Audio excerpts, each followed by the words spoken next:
With the revolution well underway, a harmonious occasion takes place in Philadelphia in hopes for the 13 colonies to sever their political connection with Great Britain.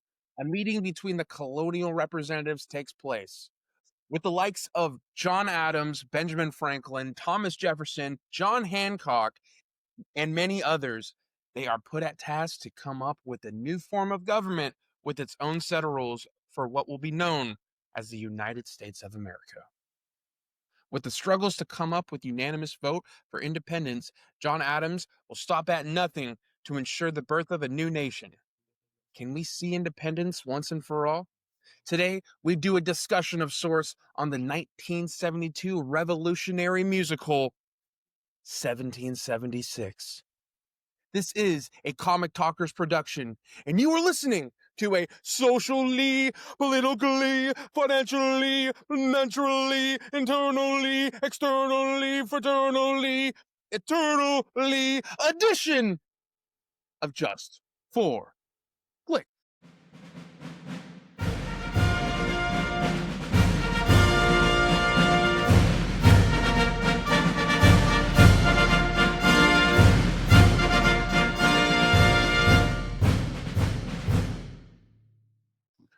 What's going on, guys? It's your boy, Patty B. With me, as always, on this glorious morning is Mr. B-Dawg, Mr. Brandon. How we doing this morning, man? You know, I was going to vote in favor of this movie, but now with that singing, I'm going to abstain courteously away from this. I knew I was going to throw you guys off. I had to keep you on your toes. Like I said, you sound like Russell Crowe from Les Miserables, the way you just sing that part. How did you pronounce that?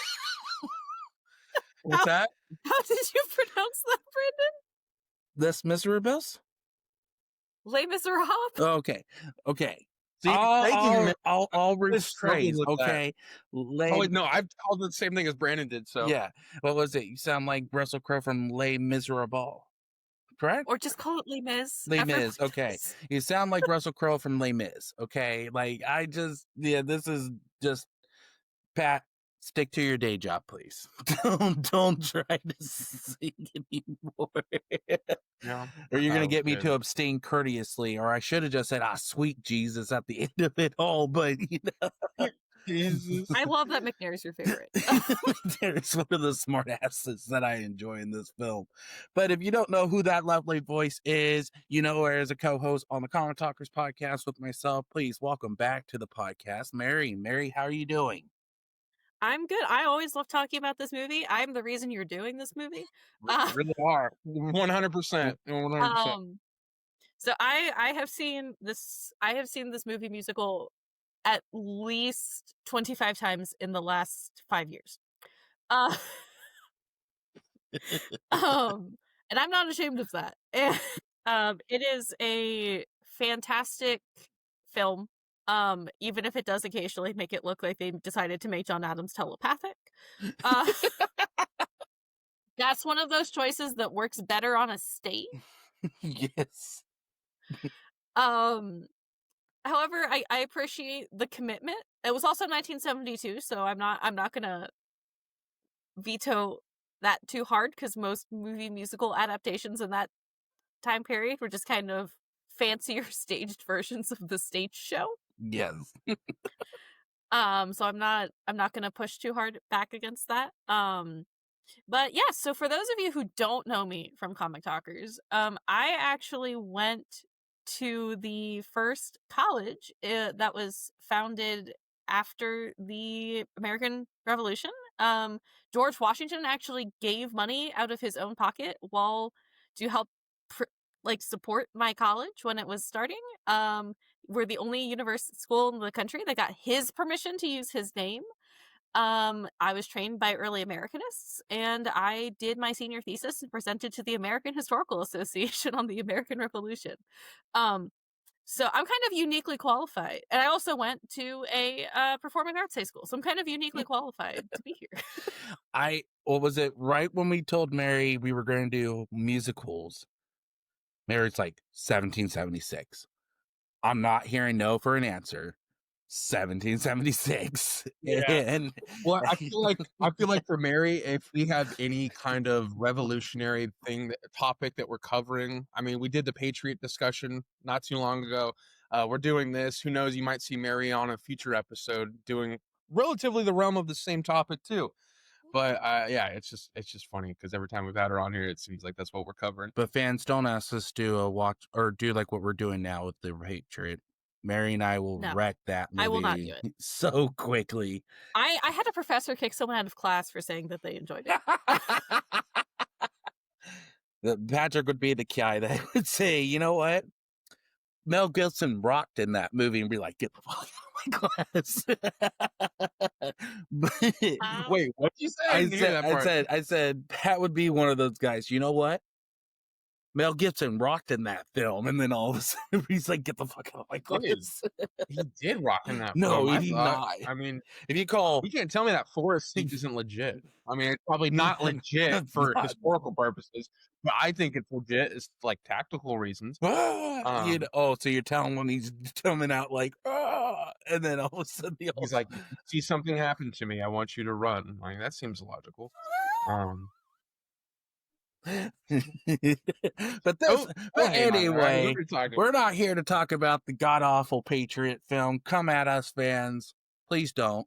We still love you guys. We're here for the much more historically grounded. And 1776 is really cool to me because it kind of it's an older film from a different period of early American studies that ties in more closely with modern historiography on the Revolution than it does with some of the historiography happening at the time. So historiography is the study of how we tell history. Mm-hmm. And it's really been a push in the last 15, 20 years to really talk about the fact that the founding fathers were active, not just complicit, but active in the institution of chattel slavery within the United States.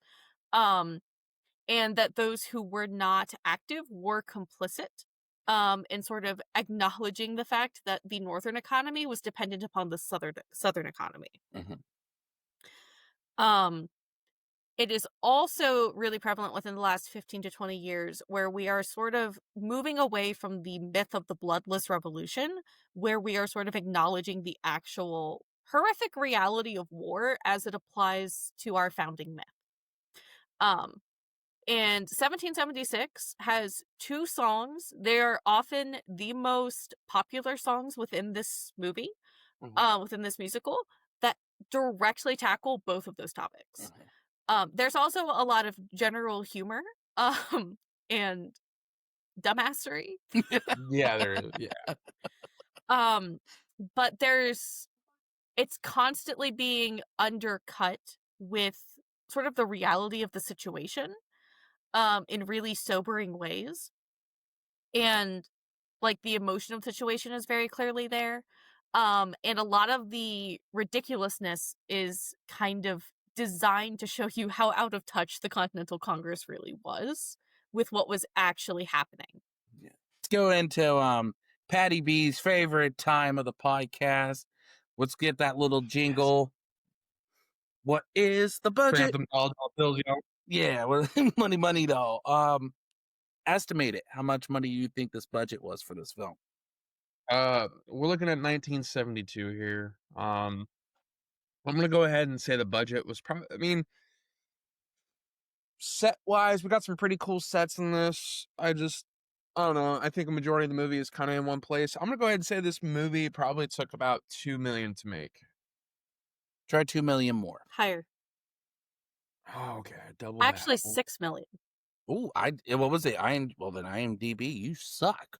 Pretty sure it's 6. It said 4 on IMDb, and it says estimated, but box office now revenue made. I have a feeling this movie didn't hit, but I didn't look that up. I didn't look that up ahead. I don't look up the financials ahead of time. That's why I like doing this with them. Brandon, I got it backwards. I had the revenue. Oh, the revenue. As I say, so it was revenue $6 million. Oh, look at that! He got it right. no, no, that's what I said when I was looking up on Google last night about how much it made. It wasn't clear on it, so that's what I said. It was like I got the budget. I was like, wait a minute, where's how much they make? And IMDb usually shows that, where it's like estimated this is how much it made. This one didn't even show it, so it was kind of interesting to see that for different change. Yeah, it was very much considered a flop. Like, Well, And I think part of that too is that it wasn't the revolutionary narrative that audiences were expecting in the 70s. That close to the bicentennial too. yeah. I don't It think wasn't a we're grand war story. It wasn't so much a celebration of these, like, the concept of, like, American exceptionalism. It was instead it was a show at compromise. It was a show at sacrifices for the greater good, and it didn't have really much to do with the war at all other than the administrative aspects of it. And a lot of people want history to be entertaining.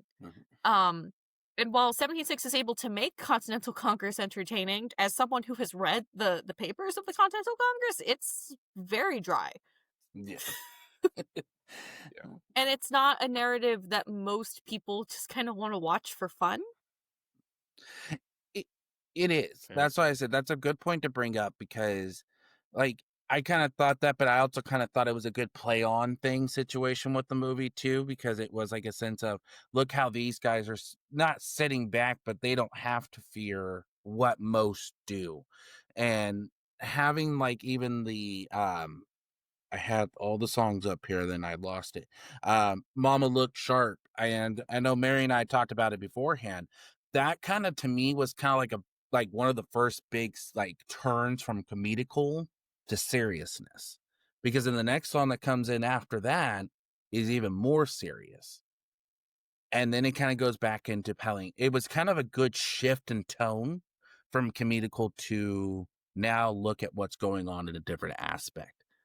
That to me was kind of like, oh, okay, where are we going with this? Like, I thought it was going to lead to another comedical song because of McNair being there.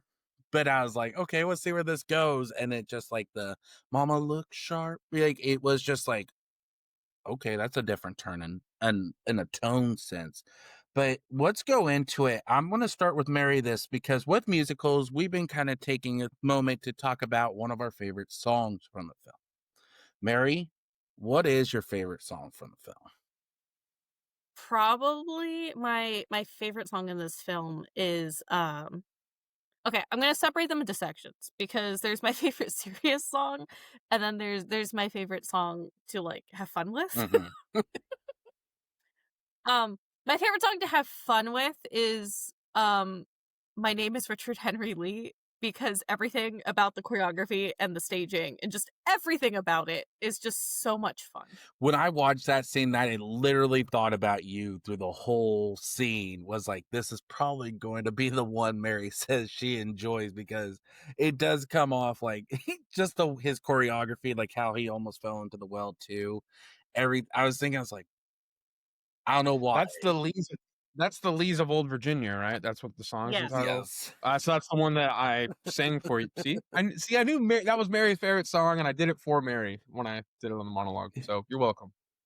But but I didn't ruin it for you. but didn't mean to cut you off there, Mary. I was kind of excited when you brought no, that you're because good. I was like, that's exactly what I thought of when I was like, okay, this is probably going to be one of Mary's favorite songs in the film. Was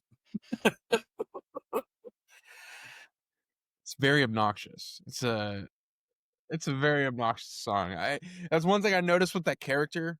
It's like at least whoever they picked for the actor was, man, that guy was just all over the place. It seemed like in every single scene he was in, it was just like loud and, like I said, obnoxious. And that song was just like the epitome of his character, right? And then my favorite serious song is Molasses to Rum.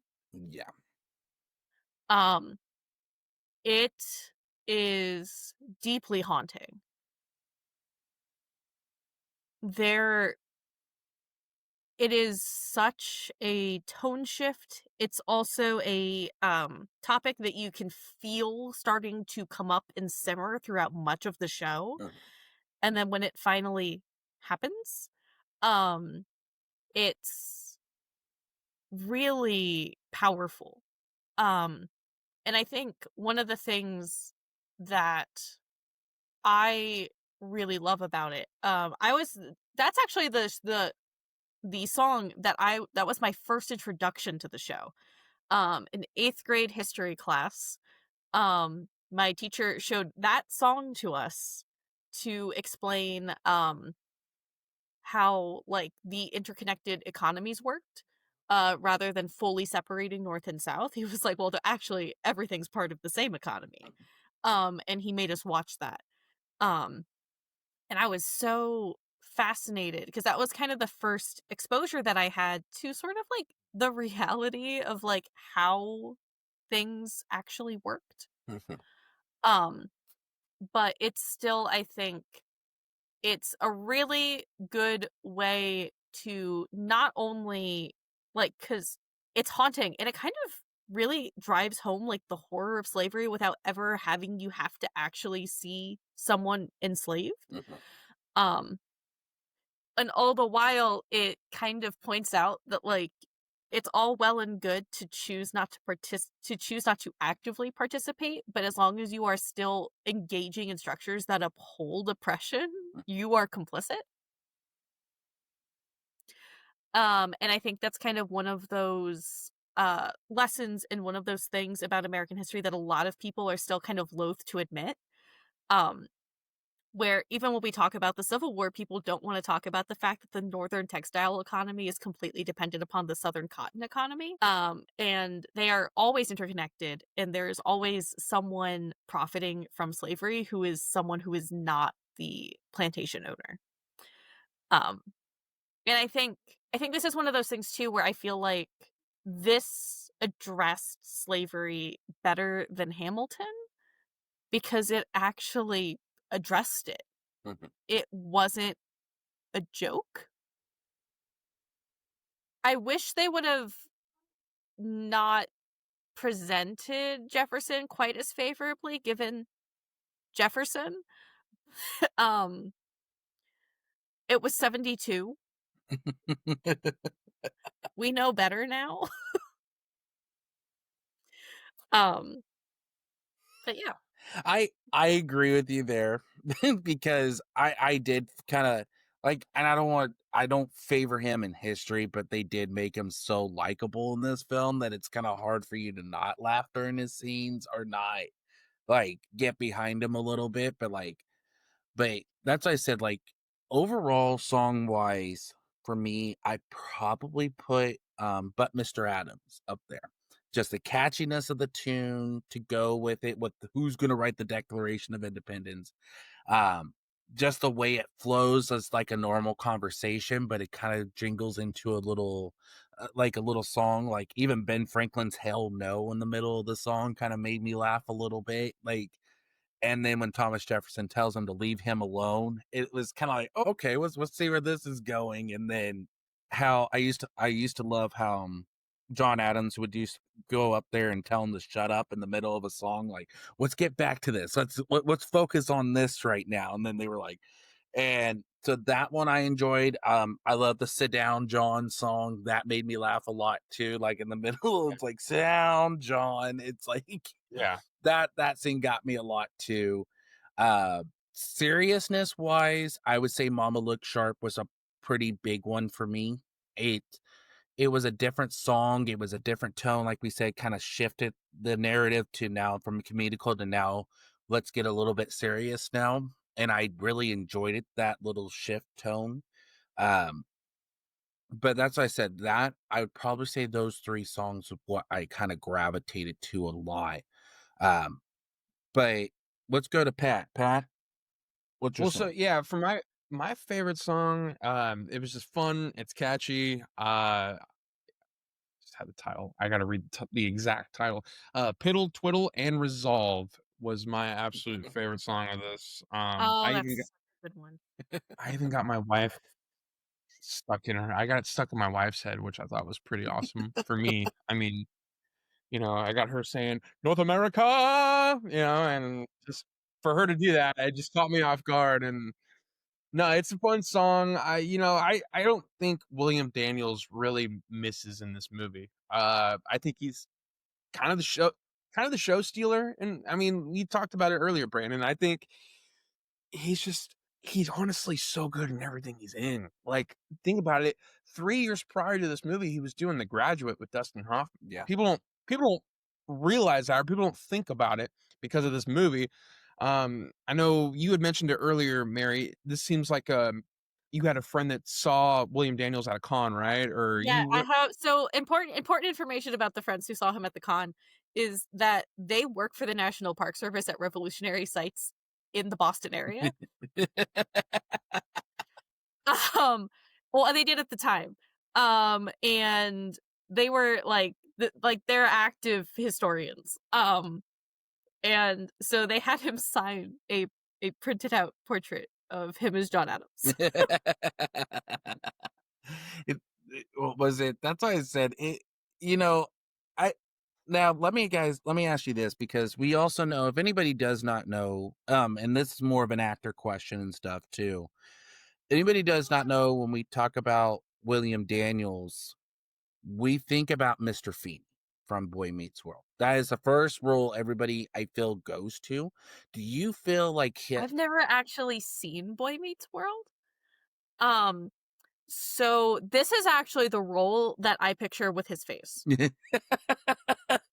Oh man, but I'm going to turn that over. Now that's a good case. So I got your answer there, Mary, but let's turn it to Pat.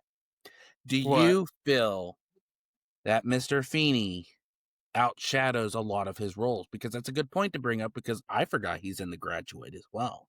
And having Yeah, well, I think Boy Meets World was just such an iconic role for him, just for me, because I grew up watching that show, and I think a lot of people our age did as well. And so whenever you see him, his voice is just it's very like, catchy. It's very like, when you hear that voice, you're like, oh, that's Mr. Feeney. Like, that's every time I see him in something, I'm like, oh, it's Mr. Feeney. Oh, it's Mr. Feeney. So, every time I heard that you voice, I'm know, like, oh, I'm even in trouble.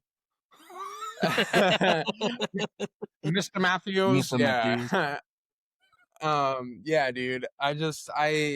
He's just great in everything he's in, but like you said, if he's in a role that's just like like something that catches, something that's he's known for, it's gonna stick. And I feel like that's kind of where he is with me in Boy Meets World. Mhm. And so let's go into actually talking about some of our favorite scenes in the movie. So Mary, let's turn it over to you. What are scenes that you like what are scenes that made you laugh, scenes that you actually were happy about? Let's start with the laughing parts first. Let's kind of get into a little comedical sense. I I love anything that points out that John Adams is a deeply unpopular man. Um, the whole opening is kind of perfect to me. Um,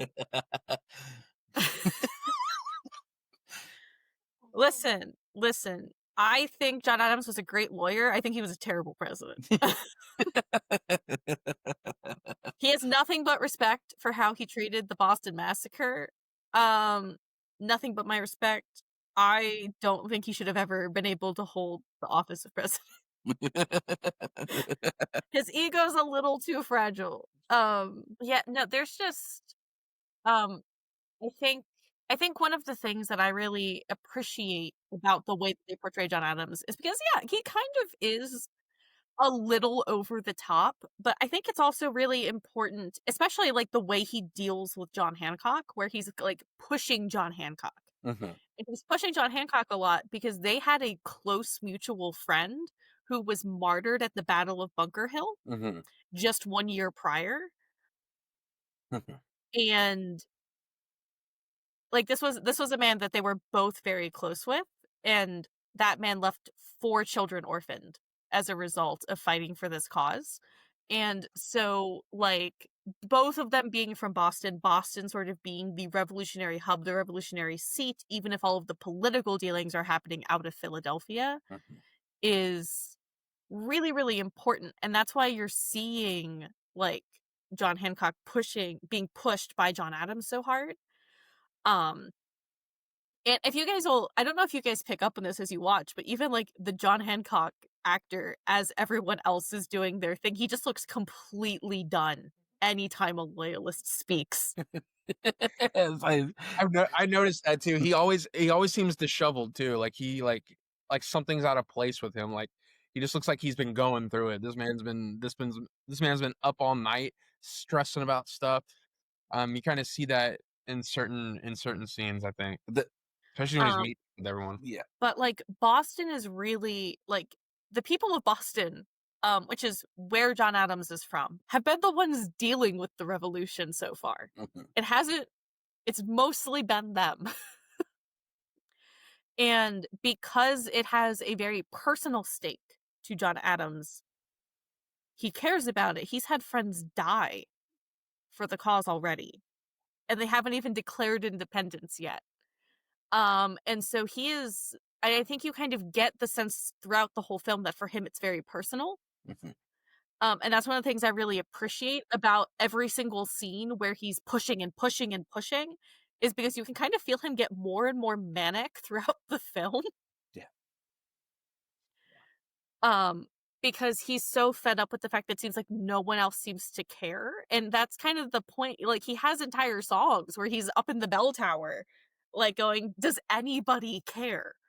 And I think that very human nature and the humanized element of how the founding fathers as we see them act is a really big thread throughout the whole film. And also, just for scenes that I really enjoy, I love it at the very end where they're signing the declaration and they turn into the painting. Yes, I love Yes. that. Fantastic. Was going to be a talking point for my. Yeah, no, I couldn't agree with you more on that. Sorry if you had more to. No, No, no. I that was gonna be like one of my next song. Like I didn't have a serious song that I enjoyed, but I guess because it's on the album, is they're kind of like the prologue of them, like leaving. They're just kind of calling the names. It's like a roll call essentially, and I just love that. And when you watch it on the screen, it's like I said, it goes kind of into the painting, kind of how this movie starts too, right? The movie starts with like a painting and it has the music. I don't think it goes into exactly what they're doing, but I mean, it's kind of cool because the with how long the movie is, I love when movies have like the same beginning and end, so to speak, like intro and outro. The one of the things that I enjoyed in that scene too was the bell, and having each time a person sign the bell done. And it was one of those moments that, because again, during this time, and Mary, you can correct me if I'm wrong here, signing this document, They and were if they committing an act of treason. exactly. So it's like one of the more important parts of the film, but not only that, it's one of the darker points of the film, because if they don't succeed in this, they could be facing death in the long run. And I think like a lot of times, looking back from our modern perspective, people like to make fun of John Hancock for signing his name so big. Um, which like I get it, but also I think it's really important to like remember that like John Hancock was like the richest man in Boston. Mhm. He was well known to English merchants. He was incredibly well known, not just in North America, but like he was a huge importer Mhm. for pretty much any trade going into New England. Um, and him being such a staunch like revolutionary is really important. And again, he just like John Adams, he lost one of his really close friends to revolutionary violence already. Mm. Um, he has already lost people, right? And so him signing his name that big is a sign that's saying, even like, he's like, I have been kind of the most closely tied with you for so long, and this is where you've pushed me. So this brings up a good point. And Mary, I'm going to ask you this because you are like, I study history, but you are the history buff in this situation. When it comes to a scene, something kind of spoke to me where when they're when they're all leaving, right? And and it was right before the next day where they all agreed to go ahead and do this. Um, was the scene between Adams and Hancock. And Hancock goes, I'm going to go wherever you go. I'm going because I trust what you vote for. But was Adams and Hancock somewhat like that in real life? Because I felt like maybe was that for a Hancock, movie or so they did know each other. Mhm, They were both part of sort of the same group of the Sons of Liberty. Um, so they were running in the same social circles with Paul Revere. They were running with Joseph Warren, their mutual friend who died. Um, with John's cousin Samuel. They were kind of running in that group. mhm, Um, and so they were very aware of each other. John Hancock had also it was hard to not be aware of John Adams if you lived in Boston during the Revolution. Considering he made one of the most like controversial decisions a revolutionary could make, which was representing your enemy in court mhm. Yep. on purpose. Which is again, he it was like, well, he's like during the Boston Massacre, the British soldiers were having glass and rocks thrown at them inside of snowballs. Um, were being attacked for just existing where they were ordered to be, essentially. Mhm, Um, and they repeatedly read the basically the riot act to the people that were attacking them, and one of them fired and it killed someone. And this was not a popular decision for John Adams to represent these soldiers, especially given that some of his close friends were literally like the doctor responding to the scene, um like treating the people, like trying to treat the people who got shot, mhm, um and all the people who got injured. So he was, this was not a popular move, but it did. John Adams was kind of infamous, not just for his really staunch political leanings, but also for the fact that he was going to hold himself and everyone he knew to a very high moral standard. And like the Adams family is like relatively puritan, like I'm not trying to saying puritanical in like the modern sense, but like they came from Puritan stock. They had a very, very firm religious and moral background mhm. that they were expected to follow, which is why I think it's really funny that we associate Sam Adams with beer nowadays. um Yeah, no, definitely. oh, hi Raven. Um I was like, where did I go? Her tail's covering my camera. Hi. Um but so like all of that's happening. Um But so like they definitely knew each other. And it's very like John Adams is very much just as much of a patriot as John. I mean, John Hancock is just as much of a patriot as John Adams. There's too many Johns. And,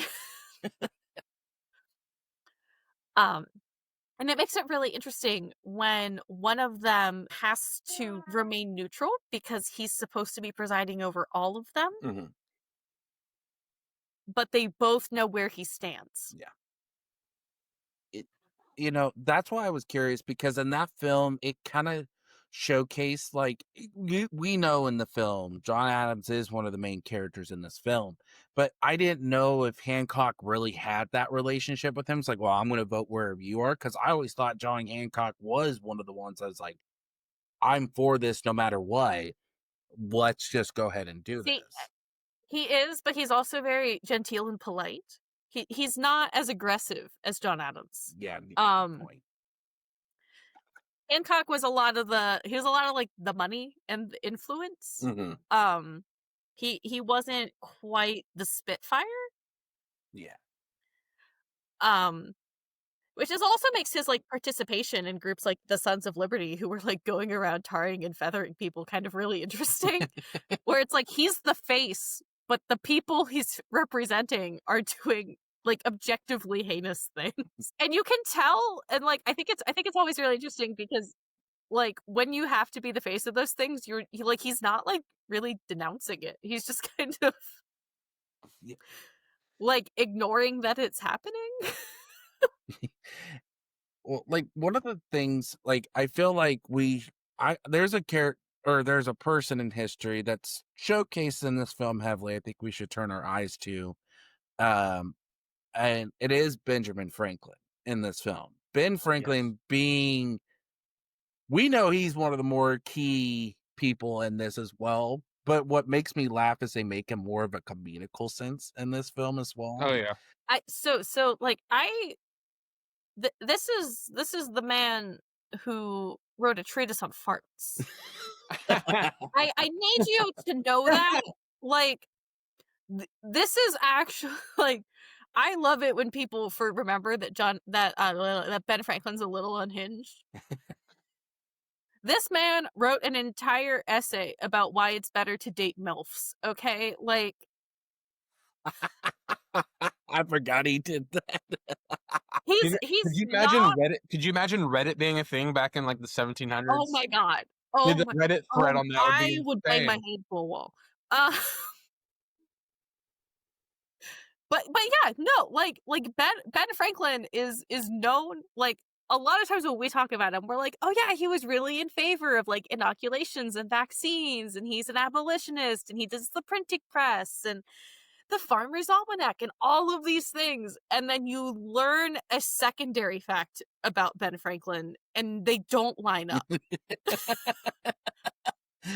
And so the fact that this gives us both sides of Ben Franklin, I think, is really nice. Because it continues with this sort of like, yeah, we still have like the mythologized figures, but we're also still treating them as human people. I think what was it? One of my scenes I enjoyed with them is when they're going to the like when they actually show them walking into the congressional hall for the first time, and all of a sudden you see him being carried in by two people, and then all of a sudden he goes, Yes. "Go back to the prison," and it's like, what did you just? Why are you in a prison? like I don't. It's like just the way. Oh, he hired them to carry him, is Yeah, what happened. it's just that, and then on top of it, every place he goes, he has to sleep.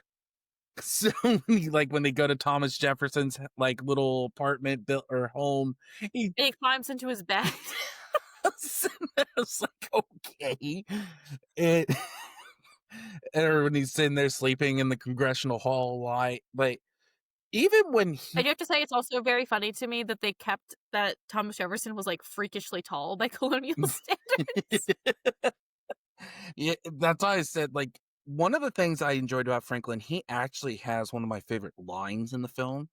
When they were talking about being called an Englishman, he goes, "No." Oh yeah. It's like he goes or what was it? What was it when he's asked that? He goes, "No, would I?" Or nor would I, nor would I, were I given the full rights of an Englishman.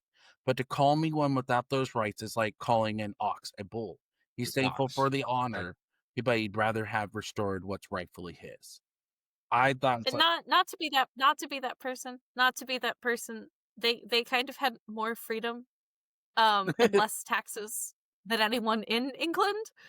And they had just as much representation as some of the major cities in England itself. yeah, So a lot of their points aren't really correct or true or accurate. A lot of their frustration, and I think it's also important to note that, like, look at the way that they treat McNair. oh yeah, ah, sweet Jesus, Look at the way that they yeah, react to like complaints from the army that people are starving and don't have shoes. Um Everyone in the Continental Congress is rich. They're all dressed up to the nines, it seemed like. You know, you got that one messenger guy that goes in there. There's that one scene where the guy like runs in there, he's all has tattered uniform it's and everything, and just drops off a note and then turns right around and leaves. It's so Yeah. funny because it's So like everyone's just seeing this guy. I think that kind of shows that too, because everyone's all like dressed nicely, like they're seeing and they're what looking at him with disdain as he is the right? very soldier that they're doing the Congress That for. yeah, exactly. exactly. Oh, exactly. But I think it's really important to recognize that a lot of the issues that many of the prominent colonials who are creating the Continental Congress and who are pushing for revolution have one of the really big issues that they have is that despite the fact that they own land and have money, they are not considered gentry like their landed peers in England. Yeah. They want to be treated their issues are social for the most part. Their issues come with like things like not being able to buy a commission in the army to become an officer. It's not being treated as landed gentry. A lot of their issues have to deal with the fact that they feel like people in England look down on them, which is very true. I'm not gonna downplay that. There are accounts of like people in England being surprised that Americans can like talk and like speak in English. During this time period, it's like they kind of compare us to animals a lot, which is really like, come on. But like, it's important to remember that like George Washington first of all, he accidentally started the French and Indian War, the 7 Years' War.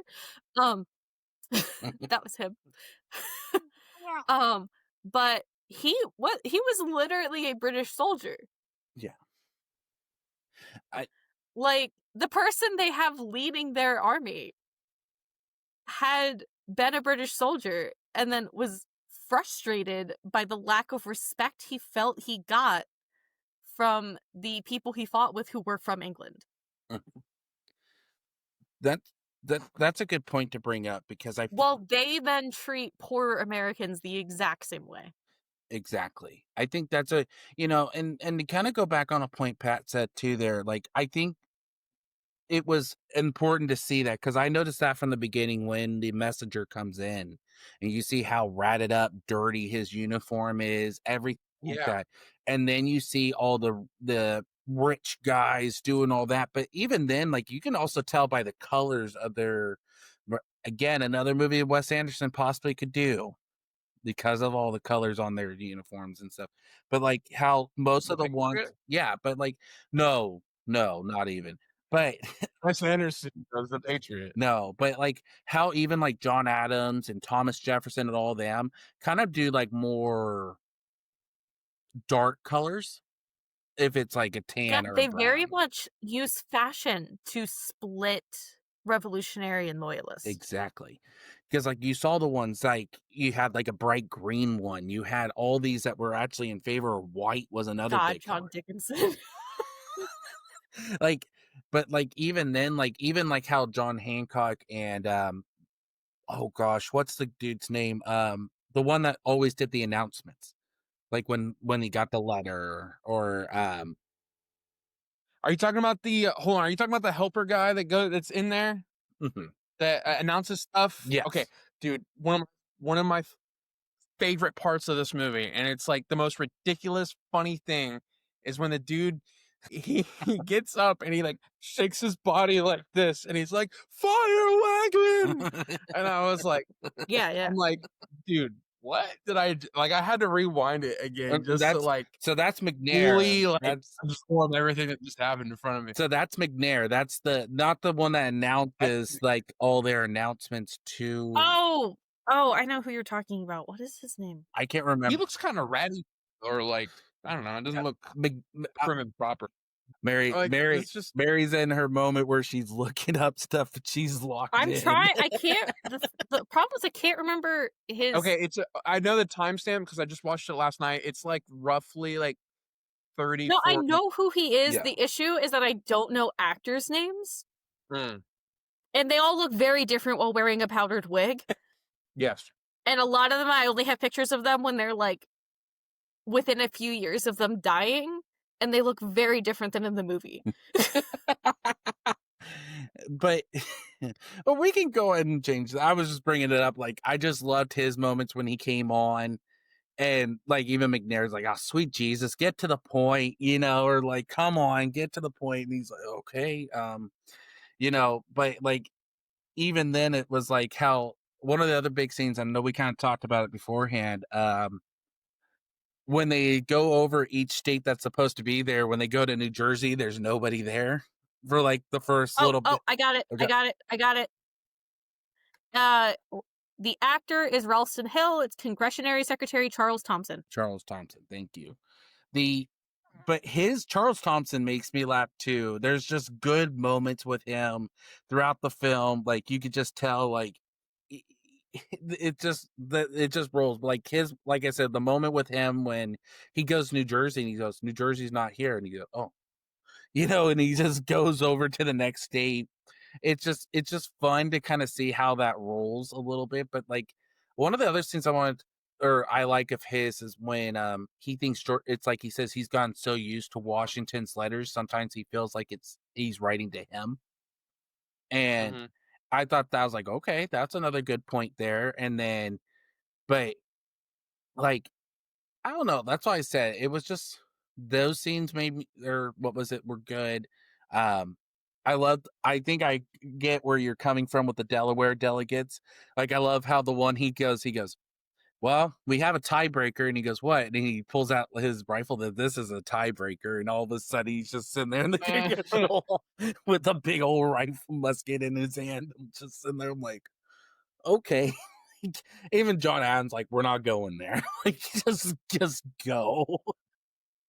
I wanted to bring up with you real quick, Mary. You mentioned it earlier, and it caught my attention. But the whole thing where you think, where the accuracy comes into play with, you're like, John Adams is basically telepathic. Oh yes. Okay. So Is there that are if how you to under- haven't seen if you have not seen 1776, okay, if you have not seen this movie, they represent this it's meant to represent, we'll put it this way, it is meant to represent John Adams and his wife Abigail writing letters to each other. However, you don't really see a letter at any point. What you instead see So he just- you instead see is John Adams thinking really hard about Abigail. And then a vision of her materializing like out of the astral plane. And like switching back and forth between their perspectives as they are like singing aloud to each other. One from Massachusetts, one in Philadelphia.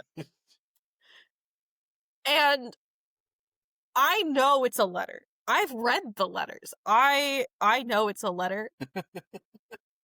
I would be willing to wager that John Adams is the very first colonial Jedi. There are As better far as options. being able to use the Force and speaking telepathically, There are 'cause, a you know, lot that's one better thing. options. That's one thing that caught my eye too. Is like when he's doing that, I'm like, wait, I don't see him like writing anything down. So how is he like communicating? Standing in the bell tower! Yeah. Plus, this is like this, you know. Or he's like walking downstairs out into the street. That's exactly what's the scene I was gonna say. Like how he's like, oh, Abigail. I was like, okay, what are we doing? Maybe he was like, maybe it's a hallucination. That's like yeah, no, it's just like a ridiculous thing. And I know when you brought it up earlier, I'm like, you know, I got to bring this back up because that is something that stood out to me when I was watching it for the first time. Now, there's something, and I'm gonna kind of do something here that I don't think we've done a lot of, and it's gonna require Patrick and Mary to do this. Now, Pat, something you addressed before we started the film was that you felt it shouldn't have been 2 hours and they're 45 minutes long. Yeah. The question I have for Mary is because I bought it again last night, like I said, and I was like, oh, I'll watch it again, and all of a sudden I'm like, I forgot it was near 3 hours. The question I have for you is, are there moments that you go, if I cut this part out of the play, it would still be good? If that was the case. The only part that I could deal with them cutting, and I think too that this is one of those scenes that makes Jefferson look a lot more sympathetic, which also helps because it makes him look much more the politician that he is. Mm-hmm. Although it should be noted, if you've ever read his like personal papers, Thomas Jefferson is a deeply pathetic man. Deeply pathetic. But I do think you could basically get rid of everything with his wife. Yeah, I agree with you 110%. That was unnecessary. You know, what was it? I think the best part of that film was, or what them, was at the end was like, "Oh yeah, you got a delivery," and she goes, "Abigail, what's in this?" And he's just like, and she tells him what is in it, and it's like, okay, let's get to the main point of this. Like, let's get back to the reality of it. But no, I think that would actually be good points to bring up because well, that's about a good 10 minute. 10, 15 Yeah. minutes. Yeah. So Um, I'm hesitant to get rid of anything else. For a moment I had considered the egg. And I do think it's important for us to see the anxiety around submitting the declaration prior to going over the draft. Mhm. And I love the Leaves of Old Virginia, but I do think it could be a lot shorter. yes. Same thing with But Mr. Adams. Those are scenes that kind of are really long, Yeah. and I like them. I like them a lot, but I don't know that they're I like them, and I think that if we were seeing this as a stage play with an intermission in the middle, a lot easier, Well, and that's right? the thing, it would pace a lot differently than It would when just taste so watching much it. differently.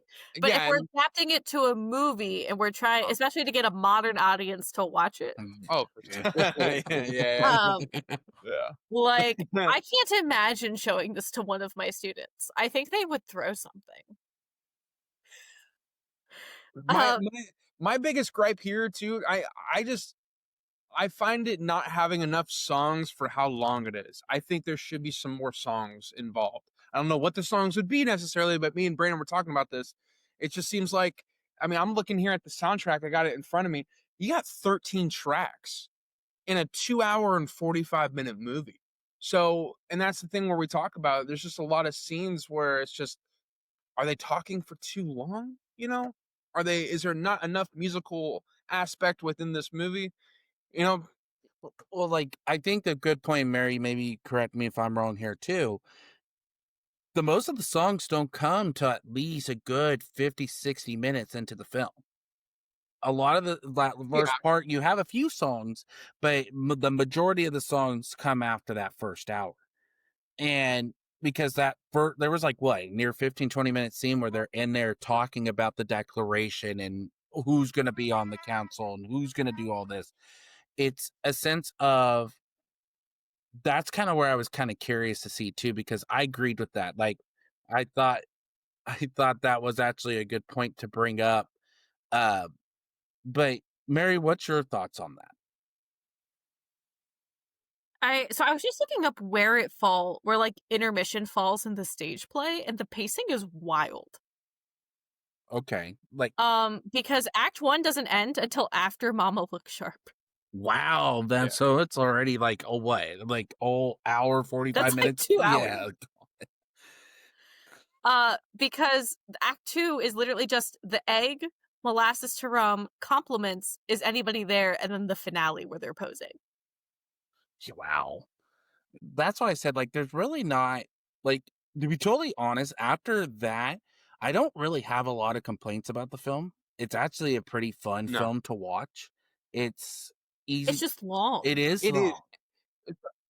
And so my thing too with it is like, I love and I love the movie, but one thing I noticed is like when I was watching it, especially like the first like 40 minutes, it felt like an hour, if that makes sense. Not saying that in a bad way. I'm just saying I think with everything that happened and some of how some of those scenes are a little bit more drawn out, it just to me, like I felt like when I got to like the 50-minute mark and I look at the time lapse and I'm like an hour and 55 minutes left, I got a little like in my head, I'm like not overwhelmed, but I'm like, damn, like what else do they have to talk about in this hour and 55 minutes? You know what I And mean? and part of me, from like the historical perspective, I think that making it drag out is kind of putting you in that position with John Adams where you're getting impatient for the resolution. Mhm. That's a good point you bring up. I didn't think of it that way. I That's don't very know that clever. that's the intent, No, but that's but a it's that's an definitely interesting way the of thinking. effect. Yeah, for sure, for sure. But I think that's why I said this was a fun movie to watch. It's been like I said, rewatching it and again, it brought me back into actually really enjoying it. Out of all the musicals we've done this month, I'm actually kind of like was happy about this one watching it. Didn't really feel like I had a dull moment there, other than yeah, some of those lines or some of those scenes were drawn out, but I kind of agree with Mary, like it just was long, but it was a whole patience situation. I would put it out there to fans, if you guys have not seen this movie, one, go in it with an open mind, knowing that it's not only going to be a comedical take, but it is going to actually take you down a serious road of the process of doing the Declaration of Independence and everything like that. But not only that, keep in mind that it is a long movie, but I do feel like it's worth it at the end. It's a really Mhm. good film throughout. I was gonna say emphasis on the open mind. Yeah. but we are coming near the end of the podcast. So as always, like we talk about, let's rank the film. So as always, guess first, Mary, on a scale of 1 to 10. Oh man. I'm trying to find the right word I can use here. Um, um, um, um, um, um, um, Out of 1 to 10 abstains, because I think there's more than 10 abstains in this film. Oh, for sure. Um, there's at least. So I'm when I give this, I'm keeping in mind that the play was written in 1969, the movie was made in 1972. And the historiography has changed a lot. Mhm. There have been a lot of really great analyses and like documents that have finally been being looked at in different lights since then. So I don't want to judge it too harshly based on modern historiography when we have to take account the historiography that it was being made during. Mhm. Um, but I'm gonna have to say like obviously with the caveat that it's really Yeah. and I've voiced my criticisms fairly loudly throughout this, but I'm gonna have to give it a 9 out of 10 just because it's so useful. Mhm. Um, and it's so well done. You can tell that every single person involved in making this movie cared about it. There was definitely passion behind it for Yeah. sure. I agree with you on that. Let's turn over to Patty B. Bat, where are you ranking on a scale of No, 1 to 10 abstains? leading into that, leading into that, first off, I want to thank you, Mary, for bringing this up as a topic for us to cover because I want to say I've heard about this movie when I was a kid, but not very. Like I maybe I've seen it like on IMDb of some probably Mr. Feeney or William Daniels, but no, I really enjoyed the movie, and for a first time watch, I'm gonna rank this pretty high for what I normally do on a first time watch for myself. I'm gonna label this I'm gonna give this an 8.2 abstains. I really enjoy the music. I think that's what I can take away the most from this. Enjoying the most. They're so catchy. Mhm. Oh, dude. Oh, dude. Yeah. Like, catchy is an understatement. Philadelphia. Like, dude, God. I'm It's gonna. gonna be in my head all day now. No, my wife is a huge musical fan, and she has gotten me into musicals within our relationship. And for me to discover this, I feel proud for myself because I was able to show her a couple songs, and she was actually digging on it. So I'm like, look at me go here. No, I'll definitely keep this. I think this album will be in the rotation on my Apple Music profile. So There you go. I think this is going to be my highest ranking musical overall. I'm giving it a 9.8. I oh, I that might be one of the highest rankings you've done. well, Silence of the Lamb is still number 10, which still doesn't, or 10 out Yeah. of 10 for me. But it's one of those like, why the hell did I put 10 out of 10 for that film? But 9.8 for this, and I know fans are probably like, it's long, it's all this, but it tells a good story. Not once did I feel like it was a dull moment. It always kept you enthralled. It got you interested in learning about the process of the Declaration of Independence. It got me actually wanting to read my books again, like going through history again and doing stuff like that. And I'm not saying I don't do that already, but I'm saying like to get back into that process and learning more. It was like it's like Mary says, it's a very usable film. it's a really good film to use in classrooms, things like that, to kind of get the context. And you can of it. take scenes and you can like use just the scene. Yeah. Not everything is fully dependent on the context of what came before it to be understood. Yeah. Because they're being pulled from like days. Yeah. Or they're covering one particular topic. You're not following like a character progression. You are literally following like guys who have set opinions. Exactly. This is a movie I could rewatch. This is a movie I could sit there and have in the background, listen to it. Next time we record Comment Talkers, Mary's probably going to hear it in my background now too, because I got But Mr. Adams stuck in my head, so I might start singing that in the middle of the podcast. You don't know. But it's just a fun movie, a very enthralling movie. William Daniels does an amazing job. All the actors in this film do a really good job in this film. And I didn't really have a lot of complaints watching it. I didn't feel like this is... Yeah, shout out to Howard De Silva's. Howard De Silva's one more time for Ben Franklin. He was flawless. He was flawless in this movie. But all right, absolutely flawless. But I think this is a great way to end the podcast. Mary, thank you again for coming on. You can find us at Comic Talkers, where we talk all things comics and anime. And also, we can check out J4F Podcast on Instagram, Facebook, and TikTok at J4F Podcast. Also, you can check out our content on Spotify and YouTube. If you like this video and you want more of it, hit that bell notification, like this video, and subscribe to the YouTube channel. Without further ado, I'm going to turn over to Patty B to take us out. Yeah, thank you guys for everything. Thank you again, Mary. It's always a blast doing these with you. Thank you. I know, like I never get to see you outside. All right. No, it's always good having you on. I know we're gonna have you on further projects, so it'll be a blast. Thank you, B-Dawg, as always, man. And remember, we do it just for flicks.